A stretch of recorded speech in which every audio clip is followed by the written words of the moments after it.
السلام علیکم۔ ادھر یہ معاملہ طے پایا اور دوسری طرف شیطان نے ایک عمر رسیدہ بزرگ کی شکل اختیار کی اور حضرت ایوب علیہ السلام کو ایک بری خبر سنائی۔ ایوب، کچھ خبر ہے کہ آج تیری بیوی کے ساتھ کیا سانحہ پیش آیا؟ حضرت ایوب علیہ السلام نے لا علمی ظاہر کی اور کہا کہ 7 سال سے زیادہ کا عرصہ گزر چکا ہے، میں اس مہلک بیماری میں مبتلا ہوں۔ چلنا پھرنا تو دور رہا، اٹھنا بیٹھنا بھی محال ہے۔ مجھے کچھ پتہ نہیں کہ باہر کیا ہو رہا ہے۔ شیطان نے کہا، ابھی کچھ دیر بعد تمہاری بیوی آنے والی ہے۔ اس نے ایک گھر میں چوری کی اور گھر کی مالکہ نے اس کی چوری پکڑ لی۔ اس کی سزا کے طور پر اس نے سر کے بال کاٹ کر تمہاری بیوی کو چھوڑ دیا ہے۔ وہ آ رہی ہے، تم خود دیکھ لینا۔ حضرت ایوب علیہ السلام کو یہ بات سن کر بہت افسوس ہوا کہ ان کی بیوی نے چوری کی ہے۔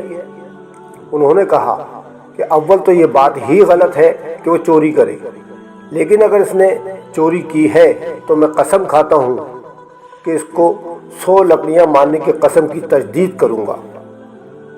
ادھر سے فارغ ہونے کے بعد شیطان نے راستے میں رحیمہ سے ملاقات کی۔ ان کے کٹے ہوئے بال دیکھ کر پوچھا، یہ کیا ہوا؟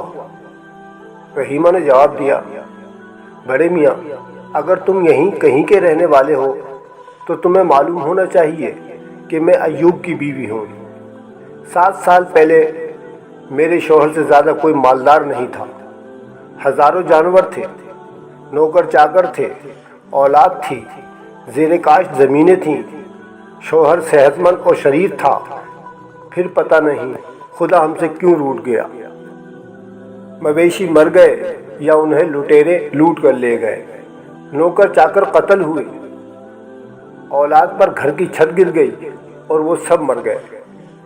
ایوب کی صحت بھی جاتی رہی اور اب وہ آبلوں کے مرض میں مبتلا ہے۔ ان آبلوں سے بدبودار پانی خارج ہوتا ہے۔ عزیزوں اور رشتہ داروں نے ملنا جلنا تک چھوڑ دیا ہے۔ پڑوسیوں نے شور کیا اور آبادی سے نکال دیا۔ پھر جس جگہ ہم دونوں رہے وہاں سے بھی نکالے گئے۔ اب تیسری جگہ چلے گئے اور وہاں سے بھی نکال دیے گئے۔ بدوجہ مجبوری ہم دونوں نے آبادی سے باہر ایک درخت کے نیچے سکون اختیار کر لی ہے۔ اب ہم دونوں وہیں رہتے ہیں۔ میں دن بھر مشقت کرتی ہوں اور شام کو محنت کے صلے میں جو کھانا ملتا ہے اس سے ہم دونوں پیٹ بھرتے ہیں۔ شیطان نے افسوس کرتے ہوئے کہا، لیکن تمہارا شوہر تو کامل اور راز باز تھا، دوسروں کے کام آتا تھا اور خدا کے نام پر قربانیاں کرا کرتا تھا۔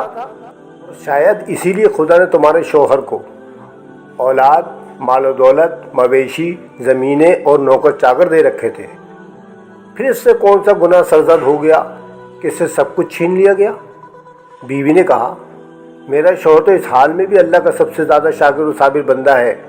میں نے ایک بار اس سے کہا تھا کہ جس خدا نے تمہارے صبر و شکر کا خیال نہیں کیا تم بھی اسے چھوڑ دو، تو وہ ناراض ہو گیا اور اس نے قسم کھائی کہ صحتیابی کے بعد مجھے 100 لکڑیاں مارے گا۔ شیطان سے رحیمہ کا رونا جیسے دیکھا نہ گیا۔ کہنے لگا، دنیا جانتی ہے کہ ہر مرض کا علاج خدا نے پیدا کیا ہے، مگر انسانوں کو ابھی تک اتنا علم نہیں ملا کہ وہ اپنے ہر مرض کا علاج کر لیں۔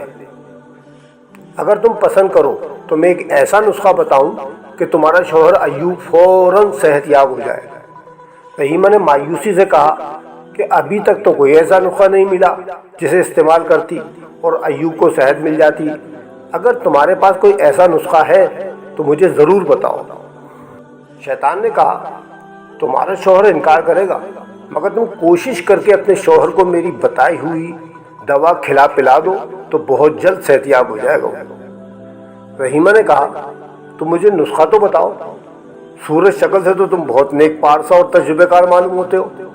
ضرور وہ نسخہ مفید اور کارآمد ہوگا اور میں اسے ضرور آزماؤں گی۔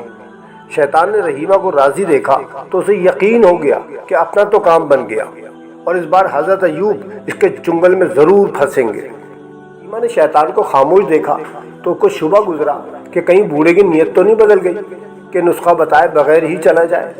انہوں نے بے اختیار کہا تم مجھے وہ نسخہ دے دو تاکہ میں اپنے شوہر پر آزماؤں۔